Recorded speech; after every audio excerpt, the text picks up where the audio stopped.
Yes, folks, it's Tales from the Jails with John G. Sutton. Thank you very much for watching. Do please like and subscribe. It helps a great deal, you know. And don't forget to check in below because we've got a link to my new book, which is on sale on Amazon, by the way, HMP Manchester Prison Officer Part 3. They're all doing well, actually. Anyway, I'm talking today about Banged Up in Wandsworth.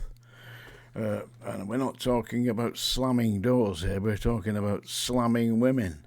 Yes, folks, one of the hostesses at HMP Wandsworth has been arrested, held in custody, and is being set for a visit to Uxbridge Magistrates Court on Monday, where she is going to be charged with misconduct in public office for, once again, another one of them, inappropriate relations with an inmate. Because believe this or not, this married woman with a child aged 30 years old, her name is Linda D'Souza Abreu,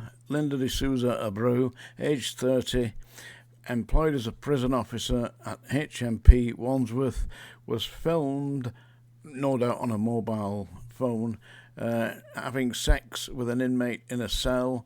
It's all over the papers, apparently. It's certainly online. And she's been arrested by the Metropolitan Police and is in custody awaiting a visit to the Magistrates Court. I mean, what on earth is going through the mind here? I mean, the problem is, as I've said all along, that if you've got attractive female in an all-male prison, there is going to be trouble. I mean, it's just a standard rule of human nature that they will be attracted. And as I've said before, not all inmates are gay for the stay. They're not.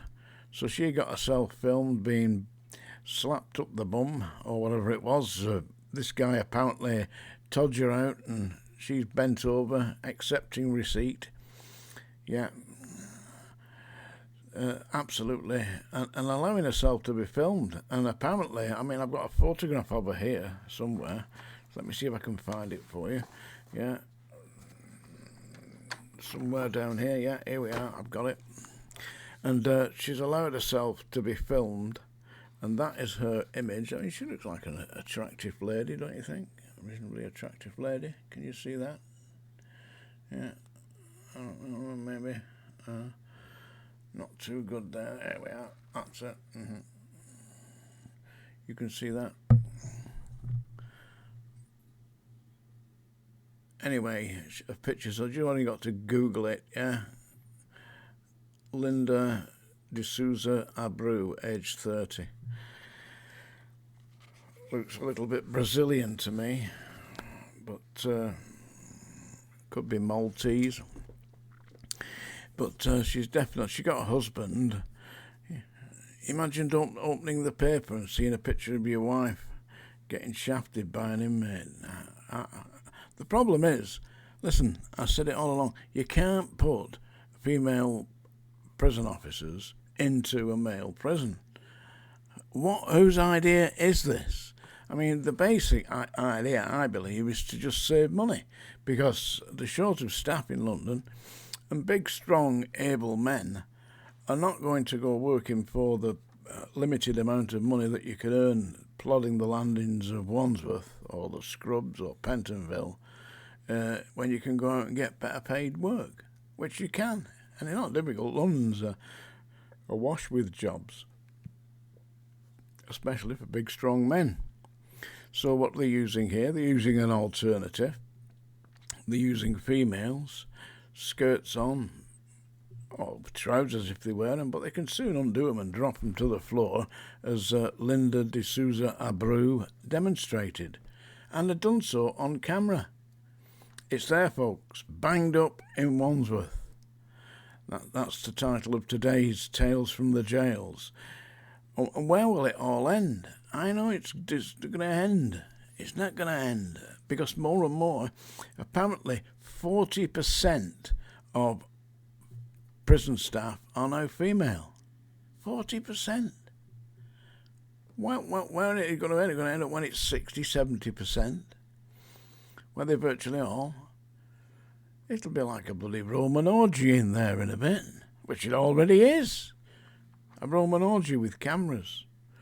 As I say, the term banged up now, it has a whole new meaning.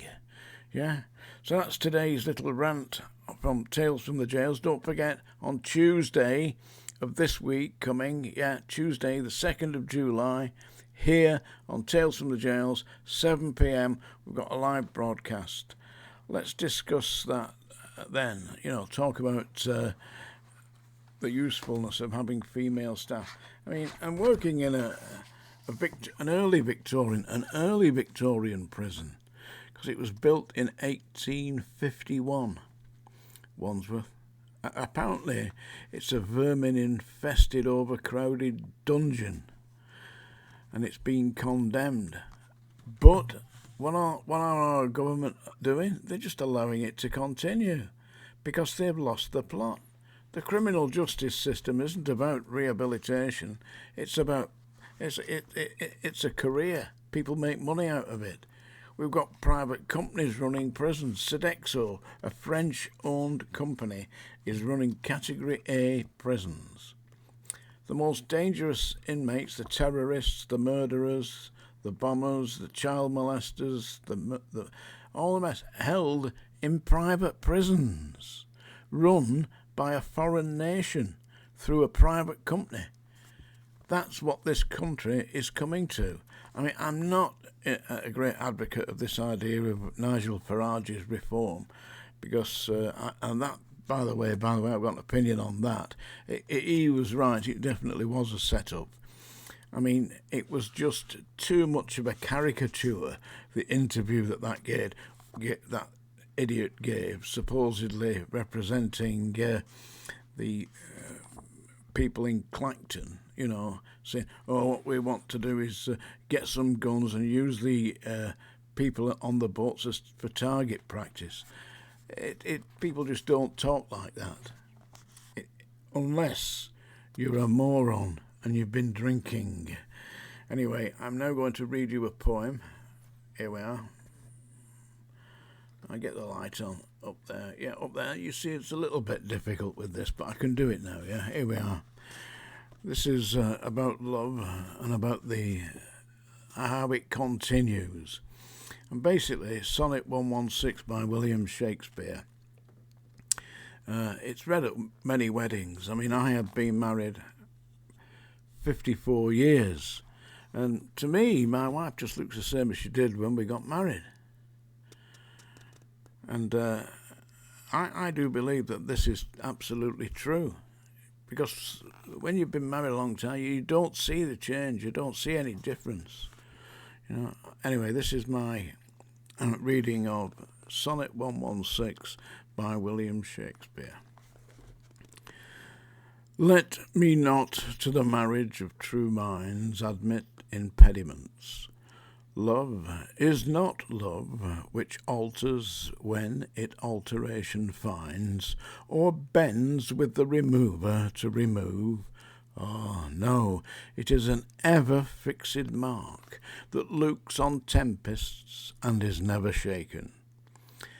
It is the star to every wandering bark, whose worth's unknown, although his height be taken.